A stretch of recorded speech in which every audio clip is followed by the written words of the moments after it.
General फैज़ के ऊपर मैं आऊं, अगर आपसे सवाल करूं, उनकी जो गिरफ्तारी या तहवील का मामला है उसमें भी कहा जा रहा है कि शायद कोई डिजिटल जो उनका एक सोर्स था या रिसोर्स था उसकी वजह से उन तक जो है वो पहुंचा गया। क्या ये जो आपने कहा कि हम फायरवॉल का एक्सपेरिमेंट कर रहे हैं, ये भी मददगार साबित हुआ उन लोगों को आइडेंटिफाई करने के लिए? और जनरल फैज़ के केस के अंदर आपकी इंफॉर्मेशन क्या है सर? आप देखिए, आसमां के दुनिया में जितनी भी टेक्नोलॉजी जो है वो एडवांसमेंट हुई है, उसके साथ साथ जो है उसका कोई ना कोई तरियाक भी ढूंढा जाता है कि अगर वो हेवायर हो जाए या पटरी से उतर जाए कोई टेक्नोलॉजी जो है, तो उसका क्या तरियाक क्या होगा, उसका इलाज क्या होगा, उसकी एंटीडोट क्या होगी।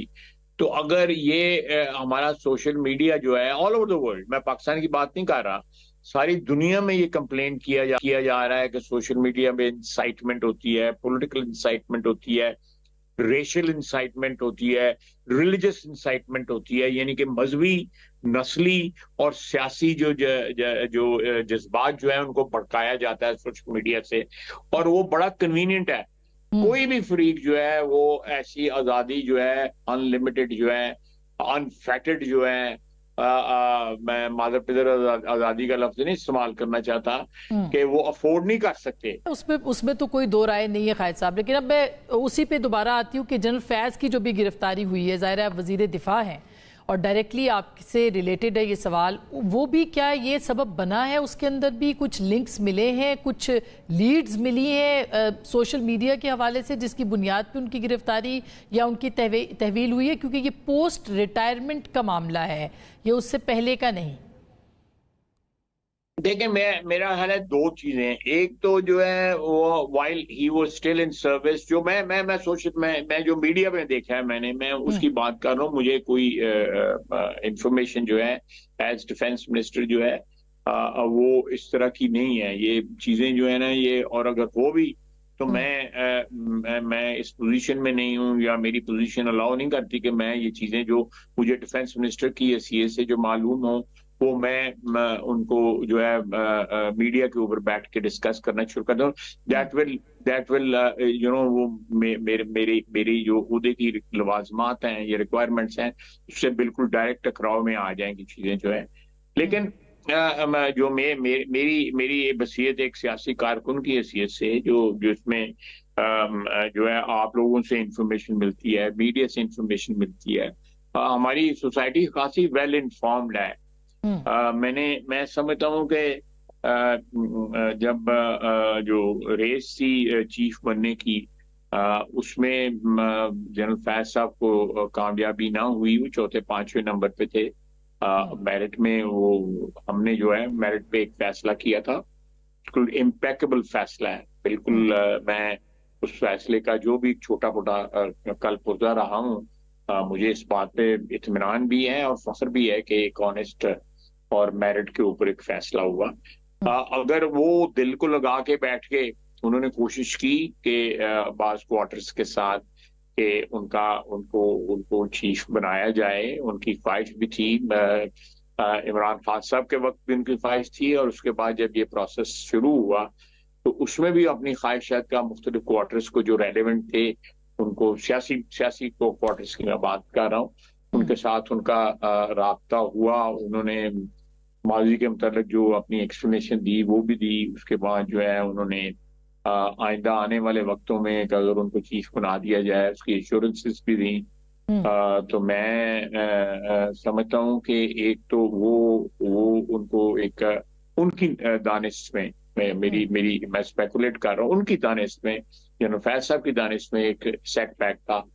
और वो समझते थे कि जो पावर मैंने एंजॉय की है पिछले 4 5 6 साल से, उसकी कंटिन्यूशन में मुझे जो है ये ओहदा मिलना चाहिए है, ताकि मैं एब्सोल्युटली अल्टीमेट पावर जो है वो मेरे हाथ में आ जाए। पहले भी कोई अनब्राइडल्ड पावर थी उनके पास, तो उसको कोई लगाम वगैरह कोई नहीं थी उस पावर की भी जो।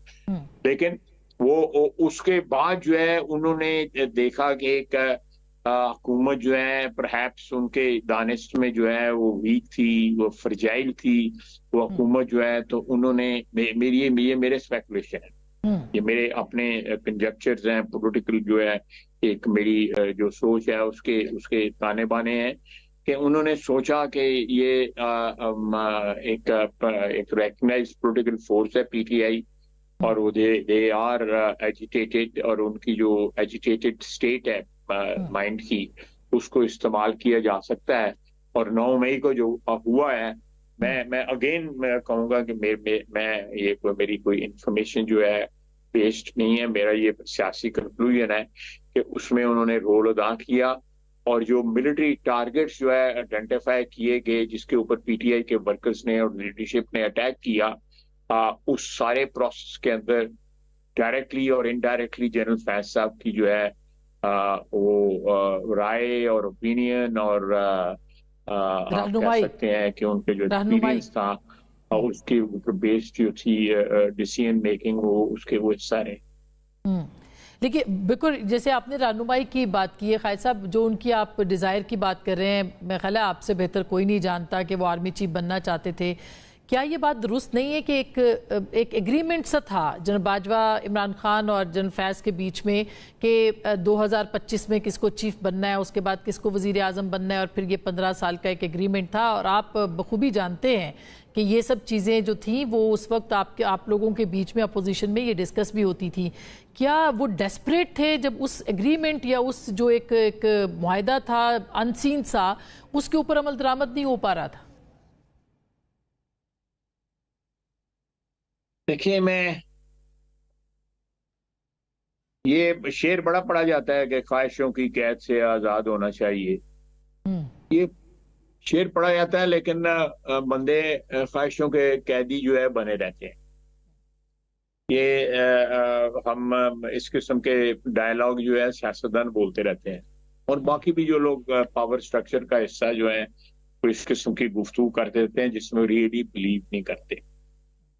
मैं समझता हूं कि शिद्दत के साथ ख्वाहिश की सिर्फ एक ख्वाहिश की इजाजत है, आसमां।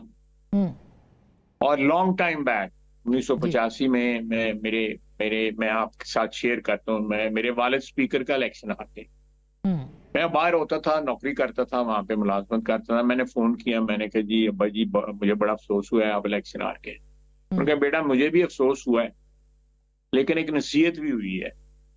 मैंने कहा कि क्या नसीहत क्या आपको इसमें हुई है?